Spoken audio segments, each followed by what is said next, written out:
ইব্রাহিম আয়াত number 7। Wine তাযান্না রাব্বাকুম, রবের পক্ষ থেকে ঘোষণা, লাইন শাকারতুম লাযিদান্নাকুম ওয়া লাইন কাফারতুম ইন্না আযাবি লাশাদীদ। যদি কোনো বান্দার নিয়ামত পাওয়ার পর নিয়ামতের শুকরিয়া আদায় করে, আল্লাহ রব্বুল আলামিন ওই বান্দার নিয়ামত বাড়ায় দেয়। বলি সুবহানাল্লাহ। আর বান্দা নিয়ামত পাওয়ার পর যদি নিয়ামতের শুকরিয়া আদায় না করে, ওই বান্দাকে কঠিন আযাবে গ্রেফতার করবেন। বলি একবার নাউজুবিল্লাহ। আমরা কি নাউজুবিল্লাহ, সুবহানাল্লাহ, আলহামদুলিল্লাহ এটা আমাদের বলার অভ্যাস করার দরকার। এটা বললে কি হয় ভাই? সওয়াব হয়। একবার যদি মুমিন বান্দা বলে আলহামদুলিল্লাহ, ওই মুমিন বান্দার জন্য জান্নাতের 8টি দরজা খুলিয়ে দেওয়া হয়। বলি সুবহানাল্লাহ। একবার যদি কোনো মুমিন বান্দা বলে সুবহানাল্লাহ, আসমান এবং জমিনের মাঝখানের যে ফাঁকা জায়গাগুলো আছে, আল্লাহ রাব্বুল আলামিন ওই বান্দার জন্য নেকি দ্বারা ভরপুর করিয়া দেয়। বলি সুবহানাল্লাহ। ভাই, আমরা খেলাধুলার মাঠে দেখি গোল অনেক জুড়ে কয়, ডাক্তার, মাস্টার, ছাত্র, ইঞ্জিনিয়ার সকলেই মিলাইয়া গোল কয়। অলসতা করে না, লজ্জা পায় না। কি ভাই, গোল কইতে কি লজ্জা পায়? অলসতা করে? বাপ পুত, ছাত্র, মাস্টার, ডাক্তার, ইঞ্জিনিয়ার সবাই গোল কয় কি কয় না? ভাই, যেই শব্দ উচ্চারণ করলে নেকি নাই, বরঞ্চ পাপ, এই শব্দের মধ্যে আপনার অলসতা নাই। আর সুবহানাল্লাহ, আলহামদুলিল্লাহ এই শব্দ বলতে আপনার অলসতা আসে, আপনি বলতে পারেন না। একটু ট্রেনিং করেন, একটু শিক্ষা করেন। আপাতত আজকের অল্প সময়ের জন্য একটু শিক্ষা করেন। এটি একটাও কোরআন হাদিসের বাহিরে বলি না, সবটি কোরআন হাদিসের কথা বলার চেষ্টা করি, বাকিটা আল্লাহ তাআলার ইচ্ছা। যদি কোনো মুমিন বান্দা নিয়ামতের শুকরিয়া আদায় করে, কথা আল্লাহ, আমার নয়। ভাই, একটা উদাহরণ দিই। আপনি যদি কোনো একটা চেয়ারম্যানের প্রশংসা করেন, ওই চেয়ারম্যান কি আপনার প্রতি খুশি না বিরক্ত? মাশাআল্লাহ, এই যে একটা জবাব দিলেন। একটা চেয়ারম্যানের প্রশংসা করলে যদি আপনার প্রতি খুশি হয়, তাহলে আল্লাহর প্রশংসা করলে কি আল্লাহ আপনার প্রতি খুশি না? তাহলে আল্লাহর প্রশংসা কি?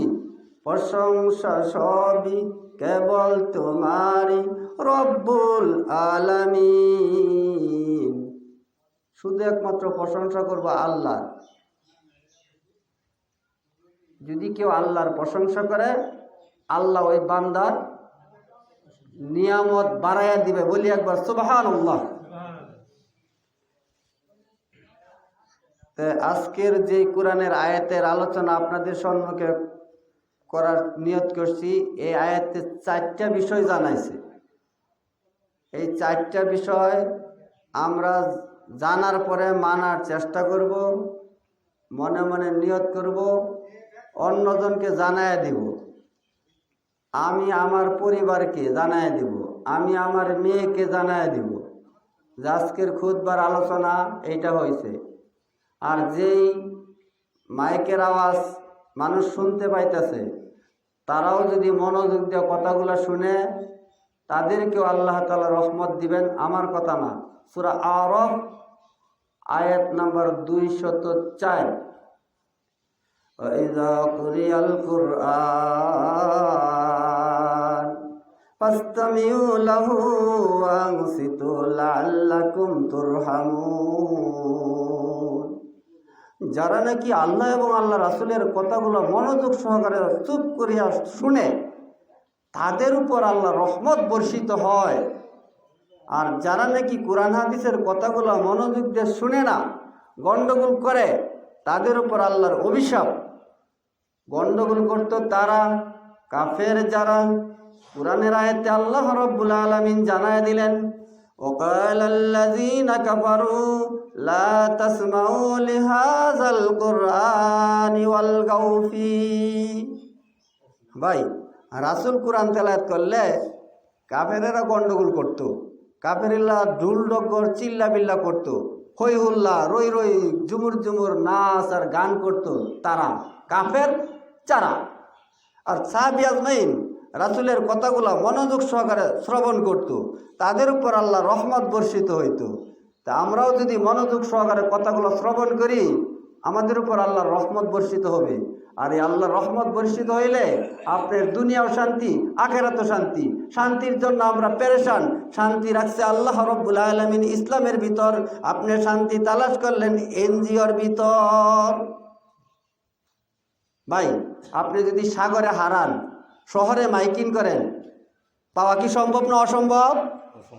অসম্ভব।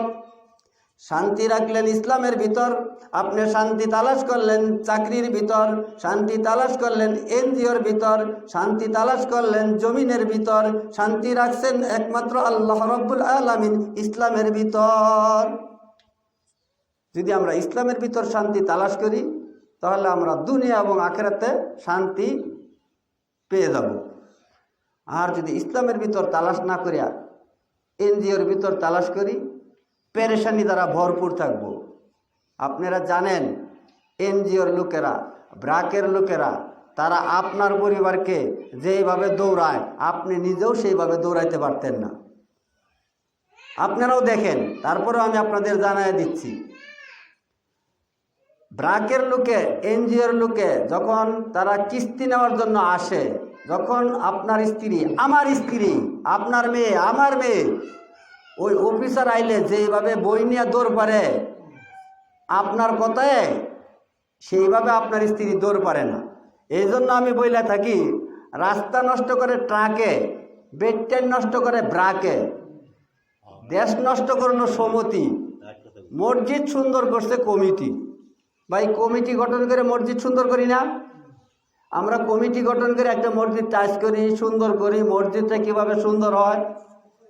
তো মসজিদ সুন্দর করে কমিটি, দেশ নষ্ট করে সমিতি, রাস্তা নষ্ট করে ট্রাকে, বেডটেনগুলারে নষ্ট করছে একমাত্র ব্রাকে।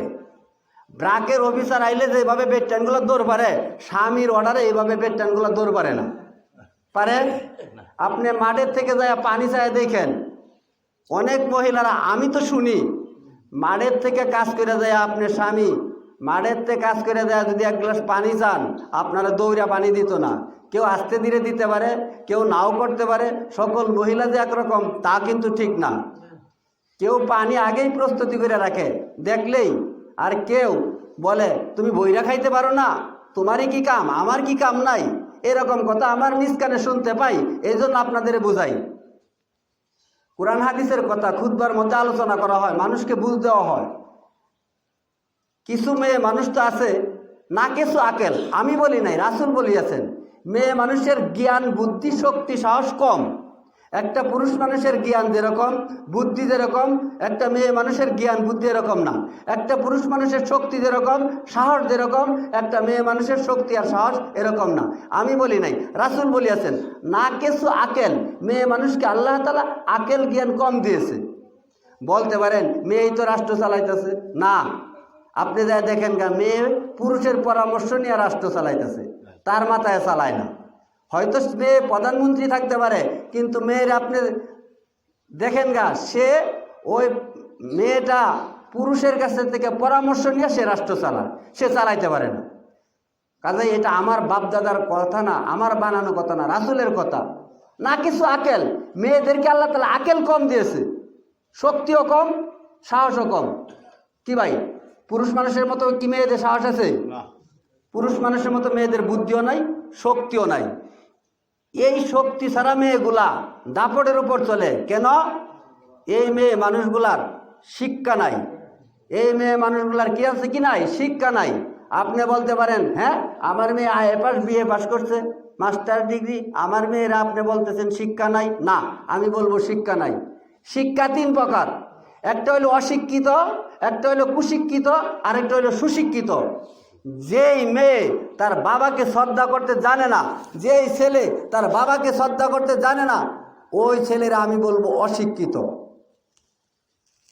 যে আল্লাহ তাআলাকে চিনে না, আমি বলবো এই মানুষটা পাগল।